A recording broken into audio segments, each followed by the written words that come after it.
Hey guys, welcome back to my channel. So লোগো, আজকের দিনে ইউটিউব, ফেসবুক, ইনস্টাগ্রাম, টুইটার এরকম বিভিন্ন প্রতিষ্ঠানে নিজের ভ্যালু বা পরিচয় হিসাবে একটা লোগোর দরকার হয়। সো বিশেষ করে একটা ইউটিউব চ্যানেলে ব্র্যান্ডিংয়ের জন্য একটা পারফেক্ট লোগোর প্রয়োজন হয়। সো আজকে আমি তোমাদের দেখাবো মোবাইল দিয়ে খুব সহজেই কীভাবে একটা কালারফুল লোগো তৈরি করবে। So let's start. তো ফার্স্ট অফ অল আমি প্লে স্টোরে যাবো এবং সেখানে গিয়ে ডাউনলোড করবো পিক্সআর্ট বলে একটা অ্যাপ্লিকেশন রয়েছে, সেটাকে ডাউনলোড করে নিয়ে নেব। তো এখন আমি সার্চ করছি পিক্সআর্ট। তো দেখতে পাচ্ছ তোমরা পিক্সআর্ট বলে একটা অ্যাপ্লিকেশন, তো আমার আগে থেকে ইনস্টল রয়েছে, তো আমি ওপেন করে নিচ্ছি।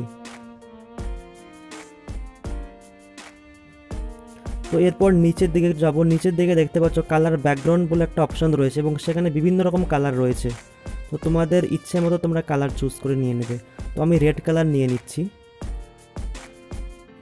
এরপর নিচে বর্ডার বলে একটা অপশন রয়েছে, আমি সেখানে ক্লিক করছি।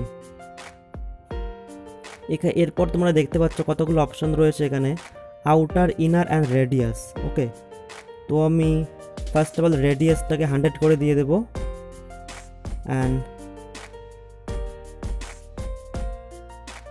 ইনারটাকে আমি দিয়ে দিলাম 3-তে অ্যান্ড আউটার আমি দিয়ে দেবো 19। ওকে, তো এরপর আমি রাইট সাইডে ক্লিক করব, ক্লিক করে এটাকে সেভ করে নেব।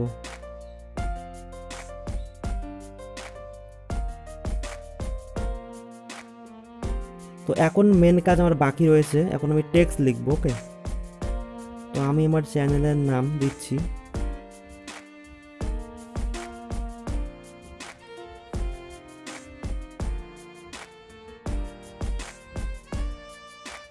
তো আমি এবার এটাকে ফন্ট দিয়ে দেব, বিভিন্ন রকম এখানে ফন্ট রয়েছে, বিভিন্ন রকম রয়েছে তোমরা দেখতে পাচ্ছ নিচে। তো তোমাদের যেটা পছন্দ সেটা দিয়ে দেবে। তো আমি এটাই দিয়ে দিলাম। আমি বেশি কিছু করব না, জাস্ট তোমাদের দেখাচ্ছি কীভাবে একটা সহজেই একটা লোগো তৈরি করতে হয়, যাতে তোমরা খুব সহজে একটা লোগো তৈরি করতে পারো। আমি সেই প্রসেসটাই দেখাচ্ছি তোমাদের। তো এই ভিডিওটা তো যারা দেখছো তারা পুরোপুরি বুঝতে পারবে যে সহজেই কীভাবে একটা লোগো তৈরি করতে হয়। এর আগের ভিডিওতে আমি দেখিয়েছি ব্যানার কীভাবে তৈরি করতে হয়, তো তোমরা সেটাও দেখে নিতে পারো। লোগো অ্যান্ড ব্যানার এটা মোস্ট ইম্পর্টেন্ট জিনিস, ঠিক আছে? তো আমি ব্যানার ভিডিও আগে দিয়েছি, তো এখন লোগোর ভিডিও দিচ্ছি। তো আর যারা যারা দেখোনি ভিডিওটা তারা অবশ্যই দেখবে। ওকে, তো এখন আমি আমার চ্যানেলের পুরো নাম দিয়ে দিচ্ছি, রাজদেবাব্রত।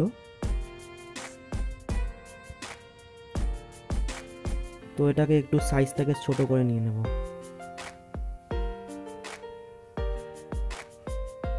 তো আমি ফন্ট দিয়ে দিচ্ছি, এটা ঠিক আছে, তো আমি এটা দিয়ে দিচ্ছি। এখানে বিভিন্ন রকম রয়েছে ফন্ট, ঠিক আছে? তো তোমাদের যেটা ইচ্ছে মনে হবে, যেটা বেস্ট মনে হবে তোমরা সেটাই দেবে, কোনো প্রবলেম নেই। এরপর আমি এটাকে সেভ করে নিয়ে নেব। উপরে দেখতে পাচ্ছ রাইট সাইডে টিক চিহ্ন রয়েছে, আমি সেখানে ক্লিক করছি। এরপর আমি পুরোপুরি আমার হয়ে গেছে অ্যান্ড দেন একটা কাজ বাকি রয়েছে। আবার আমি বর্ডারে যাব, বর্ডারে গিয়ে ক্লিক করছি। তো এখন আমি আউটারটাকে একটু কমিয়ে দেব, এখন আমি পুরোপুরি দিয়েছি 0-তে অ্যান্ড ইনারটাকে একটু বাড়িয়ে দেবো আগের থেকে। তো আমি আউটার দিয়ে দিলাম 0-তে অ্যান্ড ইনার আমি দিয়ে দিচ্ছি 8-এ দিয়ে দিচ্ছি। আমি দিলাম 8-এ অ্যান্ড রেডিয়াস পুরোপুরি সেম থাকবে, রেডিয়াস পুরো 100-এ থাকবে। ওকে, এইটার দিকে একটু খেয়াল রাখবে। তো এখন আমি এটাকে পুরোপুরি সেভ করে নিয়ে নেব।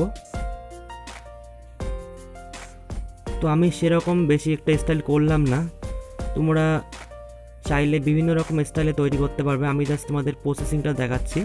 এরপর আমি এটাকে সেভ করে নিয়ে নিচ্ছি।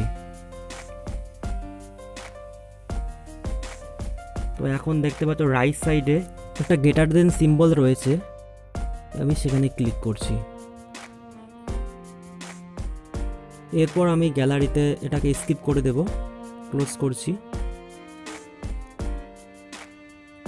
তো এখন আমি দেখতে পাচ্ছি গ্যালারি বলে একটা অপশন রয়েছে, সেকেন্ড অপশনে গ্যালারি, এবং সেখানে আমি ক্লিক করব। তো আমার পুরোপুরি গ্যালারিতে সেভ হয়ে গেছে এবং সরাসরি যাচ্ছি গ্যালারিতে। গ্যালারিতে গিয়ে তোমাদের দেখাচ্ছি। কীরকম হয়েছে তোমরা নিজেরাই দেখো। অ্যান্ড কমেন্ট করো, লাইক করো, শেয়ার করো যে কীরকম হয়েছে আমাকে জানাও কমেন্ট করে সবাই। তো ভিডিওটা ভালো লাগলে অবশ্যই তোমরা শেয়ার করবে, সাবস্ক্রাইব করবে। অ্যান্ড যারা নতুন দেখছো ভিডিওটা তারা অবশ্যই সাবস্ক্রাইব করবে। অ্যান্ড সাবস্ক্রাইব করলে তোমরা আমার আগের ভিডিও এবং সমস্ত কিছু আগে থেকেই দেখতে পারবে। Okay, so thank you so much.